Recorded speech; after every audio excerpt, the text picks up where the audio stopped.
O amor de Deus por nós se manifesta concretamente, não se contenta apenas em nos ensinar, mas também se preocupa em nos alimentar.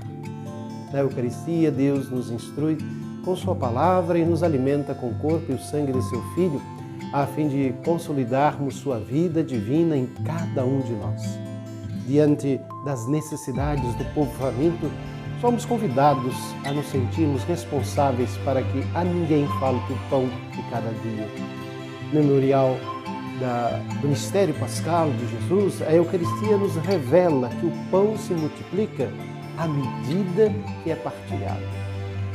E estamos no 4º domingo de julho e, conforme instituiu o Papa Francisco, hoje queremos bendizer a Deus pelos avós, idosos, que são em nossas famílias e no mundo inteiro um precioso tesouro de sabedoria e transmissão da vida e transmissão da fé.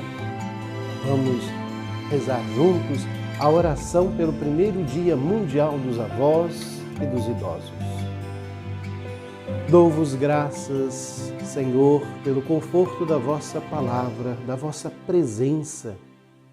Mesmo na solidão, sois a minha esperança, a minha confiança. Desde a minha juventude, sois a minha rocha e fortaleza. Agradeço porque me destes uma família, me abençoastes com uma longa vida. Agradeço pelos momentos de alegria e dificuldade, pelos sonhos realizados e pelos que estão por vir. Agradeço por este momento de fecundidade renovada, a qual me chamais. Aumentai, ó Senhor, a minha fé, fazei-me um instrumento da vossa paz. Ensinai-me a acolher os que sofrem mais que eu, a nunca deixar de sonhar e a contar as vossas maravilhas às novas gerações. Protegei e guiai o Papa Francisco e a Igreja para que a luz do Evangelho chegue até os confins da terra.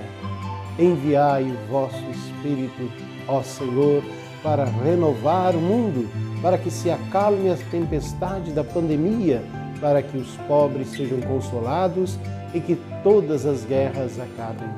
Sustentai-me na fraqueza e concedei-me viver plenamente cada instante que me dais, na certeza de que estais comigo todos os dias até o fim do mundo. Amém.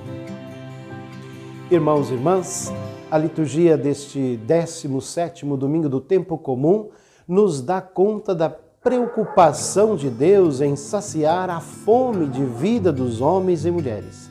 De forma especial, as leituras deste domingo nos dizem que Deus conta conosco para repartir o seu pão com todos aqueles que têm fome de amor, de liberdade, de justiça, de paz, fome de esperança. Na primeira leitura, o profeta Eliseu, ao partilhar o pão que lhe foi oferecido com as pessoas que o rodeiam, testemunha a vontade de Deus em saciar a fome do mundo e sugere que Deus venha ao encontro dos necessitados através dos gestos de partilha e de generosidade para com os irmãos e irmãs que os profetas são convidados a realizar. Generosidade, partilha, solidariedade não empobrece. Pelo contrário, são geradoras de vida e de vida em abundância. Não tenhamos dúvidas, Deus preocupa-se todos os dias em oferecer aos seus filhos vida em abundância. É Deus que nos dá, dia a dia, o pão que mata nossa fome de vida. É preciso aprendermos a detectar a presença e o amor de Deus nesses gestos simples que todos os dias testemunhamos e que ajudam a construir um mundo mais justo, mais fraterno e mais solidário. Nós, os fiéis, somos chamados a ser como o profeta Eliseu, testemunhas desse Deus que quer partilhar com os homens e mulheres o seu pão. E esse pão de Deus deve derramar-se sobre os nossos irmãos e irmãs, nos nossos gestos de partilha, de generosidade, de solidariedade, de amor sem limites.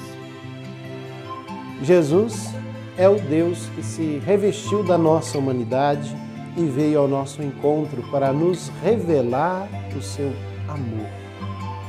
O Evangelho repete o mesmo tema.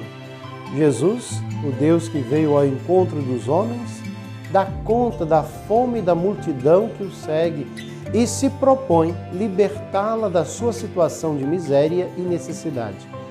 Aos discípulos, aqueles que vão continuar até o fim dos tempos a mesma missão que o Pai lhe confiou, Jesus convida a despirem a lógica do egoísmo e assumirem uma lógica de partilha, concretizada no serviço simples e humilde em benefício dos irmãos e irmãs.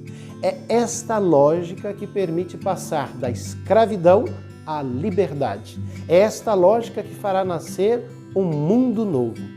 Jesus não fecha os olhos diante dos homens, não somente vê a multidão, como se apercebe da sua fome. Antes de fazer o milagre, solicita a confiança dos seus apóstolos, esta confiança que ele põe à prova. Então faz 2 gestos. Vira-se para Deus, seu Pai, dando graças, e distribui o alimento. Que contraste gritante entre essa multidão que tem fome e o alimento que lhe vai ser oferecido. 5 pães e 2 peixes. E ao mesmo, quanta abundância. Não somente a multidão está saciada, mas sobram 12 cestos. É a prodigalidade do amor. Deus ama infinitamente. E esse sinal, operado por Jesus, anuncia não o poder de um rei, mas o dom de Deus a todos os homens e mulheres.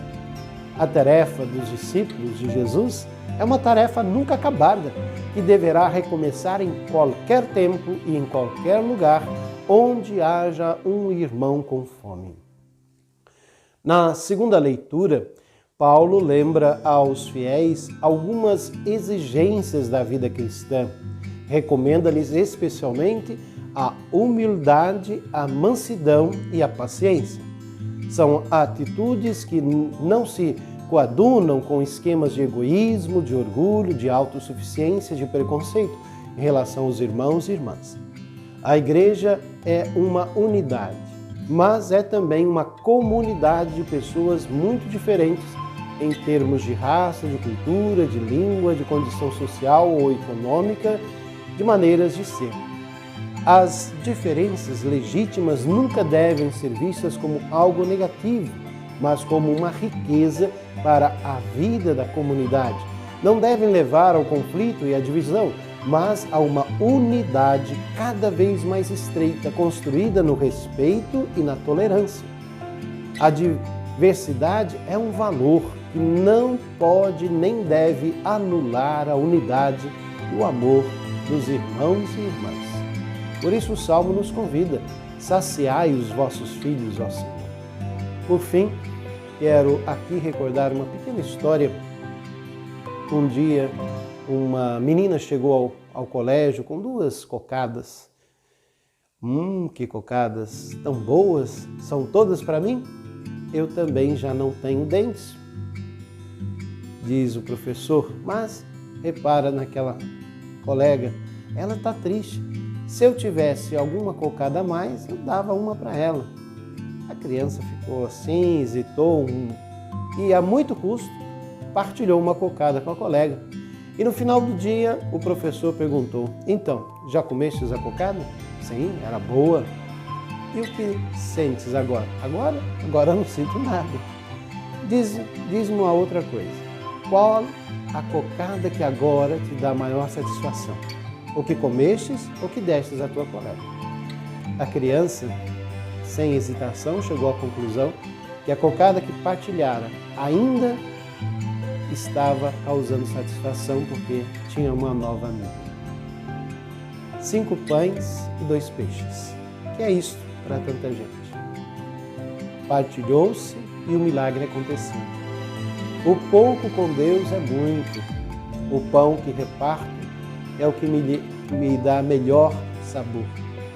A felicidade que semeio é a que realmente permanece. E a alegria que partilho é a que realmente conta.